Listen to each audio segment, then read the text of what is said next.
Welcome to Penrose Learning, where we make understanding easy. You begin by turning your Django app into a tracked project. Initialize Git inside the project root, add a robust Git ignore for Python, and commit only essential files. Next, create the remote repository on GitHub and copy the SSH or HTTPS URL. You will add it as origin. Once done, set the main branch and push your initial commit.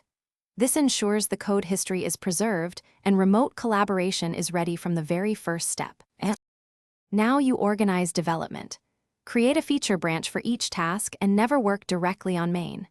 You should configure GitHub Actions to run Django tests, static checks, and optional migrations on every push or pull request so failures surface early.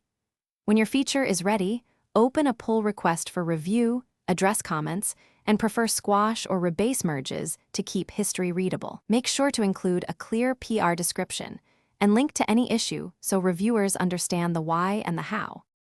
Finish by merging a tested pull request into main and tagging the release for traceability. Tags make rollbacks and CI easier. Connect GitHub to your deployment target. Use actions, provider integrations, or webhooks so pushes to main trigger deploys. Monitor logs and health checks after deploy. If something breaks, you can revert the faulty merge with git revert or restore a tag. Make sure to communicate reverts in the team. One key troubleshooting tip. If history is messy, avoid force push unless everyone agrees, and prefer revert to preserve auditability. Thanks for watching. If this was helpful, leave a like and consider subscribing. See you next time.